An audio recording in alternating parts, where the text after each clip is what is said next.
Son anım yaxşı olsun deyə çalışırdım.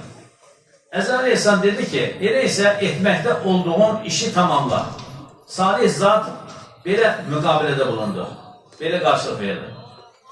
Mənim ən mühim işim Allah-u Teala'ya vüslatdır. Bunun üzərinə ölüm mələyi belə dedi. Hansı hal üzərə istərsən, o hal üzərində canını alın. Adam sevinərək, buna imkan var mı? Deyə soruşdu. Mələk, bəli, sənin üçün bununla əmr olundum deyincə adam təbəssüm etdi. Elə isə abdəstimi təzəliyim, namaza başlayım və başım səcdədə ikən canım al, dedi və ruhunu bu şəkildə hüzurla təslim etdi. Necə yaşayasınızsa elə ölürsünüz hədis-i şərifinin bir çox həyatda misallarını görmüşük. Ömrü futbolla keçənin meydançada hakim qırmızı kart göstərdi. Futbolla maraqlananlar həmişə deyil qulaqları görən müəllim nə deyir. Meydançada hakim dünya çempionatında qırmızı vərəqəni göstərdi. Ürək infarktından orada meydançanın ortasında öldü.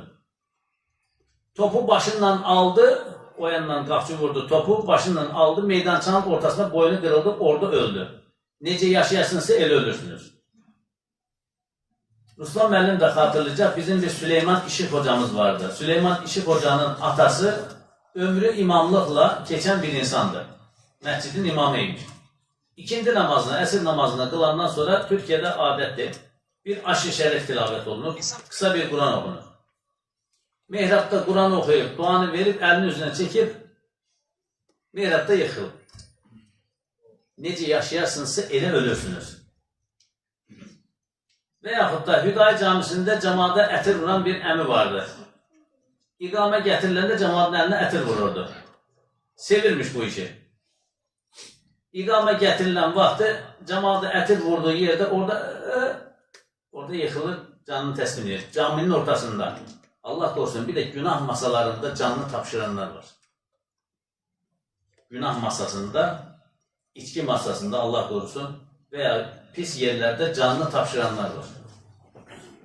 Necə yaşayarsınızsa elə ölürsünüz. Necə ölürsünüzsə elə dirilirsiniz. Allah ahir akıbətimizi xeyr eyləsin. Bilirsiniz, 27 noyabr Kəlbəcərin işğaldan azad olunduğu gündür. Allah ordumuzu müzəffər eyləsin. 30 illik həsrətdən sonra bir çox qurbanlardan şəhid verdikdən sonra 30 illik əsarətdə olan, düşmən tapdağında olan torpaqlarımızı Ali Başkan komandamızın ətrafında toplanan millətimizlə cəngəvvər vətən evlatları yenədilər, əsarətdən qurtardılar. Allah-u Teala şəhidlərimizin ruhunu şad eyləsin, qazilərimizə şəfalar ehsan eyləsin. İstər ön cəbhədə olsun, istər arxa cəbhədə olsun, xalqımızın, millətimizin, məmləkətimizin bütövlüyü və əmin amanlığı üçün xidmət edən əskər və zabitləri, digər insanları Allah-u Teala öz hıfz zamanda saxlasın. Səhhətində bir problem olan qardaşımız var, dua istəyir, şəfa duası istəyir, Allah-u şəfalar ihsan eləsin. Cəmaatımızdan bir qardaşımızın qaynatası əməliyyata girecək cümədən sonra Allah-u ona da şəfalar ihsan eləsin. Keçən həftə işığımız olmadı, cəmaata elan elədik, təklif irəli sürdü. Burada bir qardaş mən minbərdən inəndən sonra ki, generator Allah belə sıxıntı olmasın. 582 manat o cümədə yığıldı. 582 manat.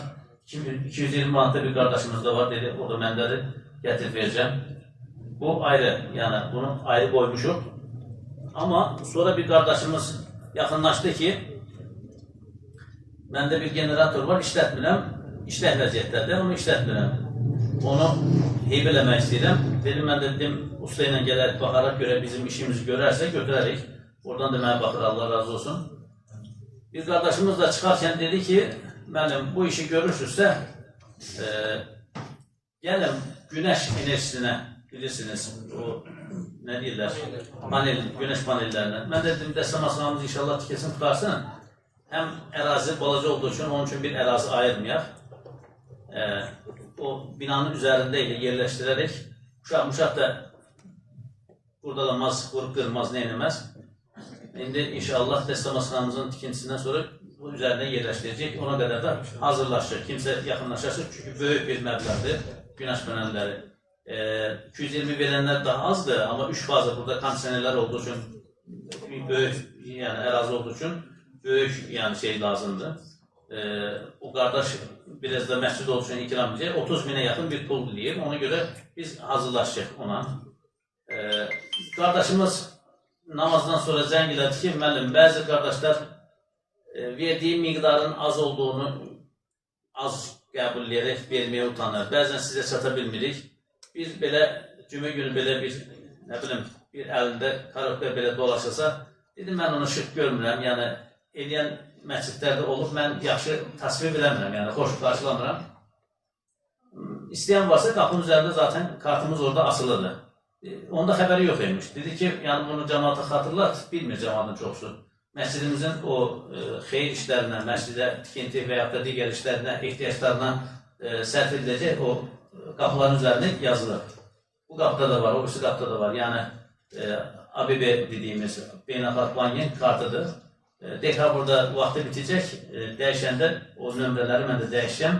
Yəni, qapıda var. Kimsə verməyə belə az olduğunu düşünərək ki, sədəqənin az çox olmaz. Çox verən maldan, az verən candan demişlər.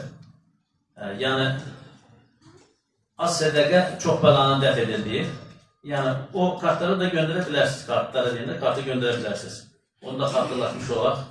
Allah-u Teala işi olmayanlara iş, eşi olmayanlara eş, evladı olmayanlara Allah-u Teala salih və salihə evladlar ihsan eləsin. Allah-u Teala ordumuzu müzəffər, düşmənlərimizi qəhr-i pərişan eləsin. Dualarımızın qəbulü üçün, Allah rızası üçün Əl-Fatiha.